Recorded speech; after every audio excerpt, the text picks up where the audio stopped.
बच्चों, आज हम कक्षा 6 जिज्ञासा विज्ञान की पाठ्य पुस्तक का अध्याय 3 उचित आहार स्वस्थ शरीर का आधार के पेज नंबर 56 के आइए और अधिक सीखें के प्रश्नोत्तर लिखेंगे। प्रश्न 1, निम्नलिखित में से असंगत को चुनें और कारण बताएं। क, ज्वार, बाजरा, रागी, चना। ख, राजमा, मूंग, सोयाबीन, चावल। उत्तर क, चना असंगत है क्योंकि ज्वार, बाजरा, रागी मोटे अनाज मिलेट हैं जबकि चना दलहन है।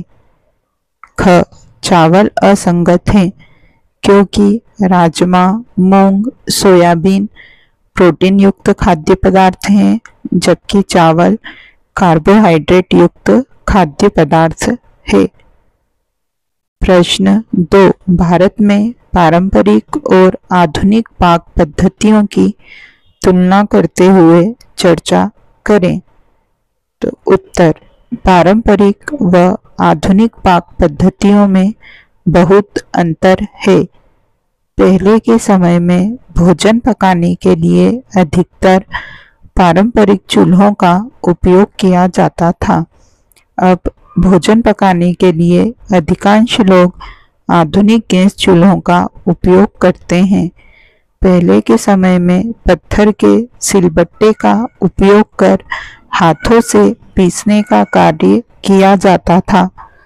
अब खाद्य पदार्थों को आसानी से पीसने के लिए इलेक्ट्रिक ग्राइंडर का उपयोग करते हैं।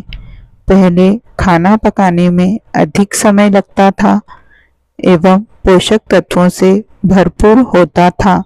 अब खाना जल्दी पक जाता है किंतु उसके कुछ पोषक तत्व नष्ट भी हो जाते हैं। प्रश्न 3, शिक्षक का कहना है कि अच्छा आहार औषधि के रूप में कार्य कर सकता है। रवि इस कथन को लेकर उत्सुक है और वह अपने शिक्षक से कुछ प्रश्न पूछना चाहता है। कम से कम ऐसे 2 प्रश्न सूचीबद्ध करें जो वह पूछ सकता है। तो रवि द्वारा निम्न प्रश्न पूछे जा सकते हैं।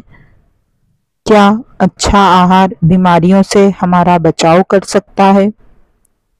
क्या बीमार व्यक्ति द्वारा अच्छा आहार लेने से दवाओं का सेवन कम किया जा सकता है? प्रश्न 4, सभी स्वादिष्ट खाद्य पदार्थ आवश्यक रूप से स्वास्थ्यप्रद नहीं होते और सभी पौष्टिक खाद्य पदार्थ सदैव आनंददायक नहीं होते।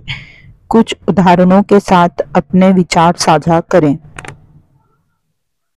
कुछ खाद्य पदार्थ जैसे चिप्स, चॉकलेट, बर्गर, पिज़्ज़ा आदि हमें स्वादिष्ट लगते हैं परंतु यह मोटापा बढ़ाने वाले होते हैं। वहीं हरी पत्तेदार सब्जियां एवं फल जो स्वास्थ्यवर्धक होते हैं कई बार हमें स्वादिष्ट नहीं लगते। प्रश्न 5, मेदू सब्जियां नहीं खाता लेकिन बिस्कुट, नूडल्स और डबल रोटी, सफेद ब्रेड का आनंद लेता है। उसे अक्सर पेट में दर्द और कब्ज की शिकायत रहती है। इन समस्याओं से छुटकारा पाने के लिए उसे अपने आहार में क्या बदलाव करना चाहिए? अपने उत्तर को विस्तार से समझाइए।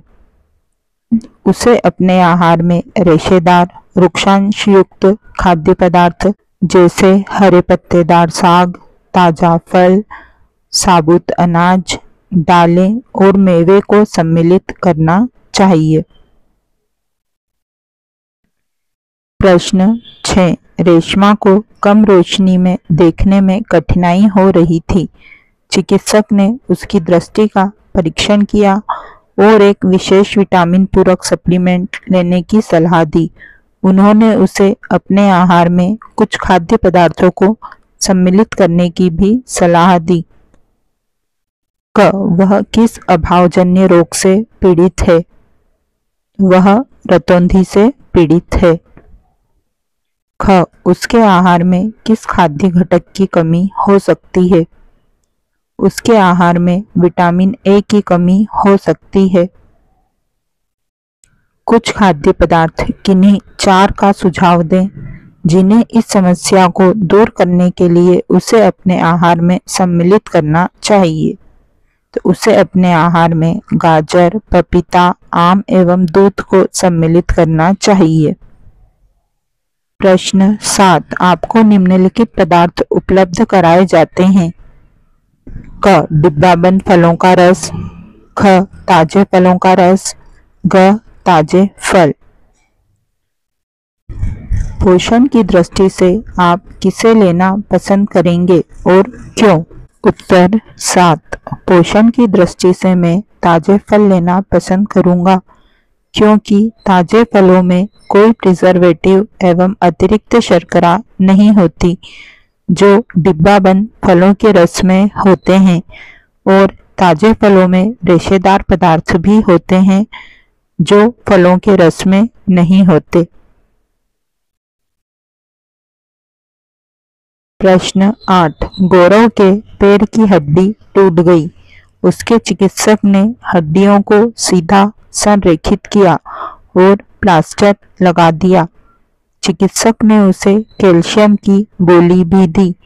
जब दूसरी बार दिखाने गया तब गोली के साथ विटामिन डी युक्त सिरप भी पीने के लिए दिया। चित्र 3.5 का संदर्भ लें और अग्रलिखित प्रश्नों के उत्तर दें।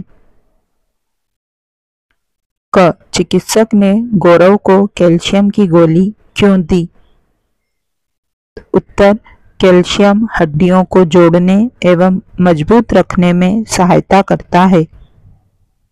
ख, दूसरी बार देखने पर चिकित्सक ने उसे कैल्शियम की गोली के साथ विटामिन डी सिरप भी क्यों दिया? उत्तर, क्योंकि विटामिन डी शरीर में कैल्शियम के अवशोषण में सहायक होता है। ग, चिकित्सक द्वारा दी जाने वाली दवाओं के चयन के बारे में आपके मन में क्या सवाल उठता है? हमारे मन में सवाल उठता है कि विटामिन डी के बिना केवल कैल्शियम की गोली लेने का क्या प्रभाव होता? प्रश्न 9, चीनी कार्बोहाइड्रेट का एक उदाहरण है। चीनी का परीक्षण जब आयोडीन विलयन से किया जाता है लेकिन इसका रंग नीला काला नहीं होता है। इसका संभावित कारण क्या हो सकता है? उत्तर, चीनी का रंग नीला काला नहीं होता है क्योंकि चीनी में पाया जाने वाला कार्बोहाइड्रेट स्टार्च मंड कार्बोहाइड्रेट नहीं है।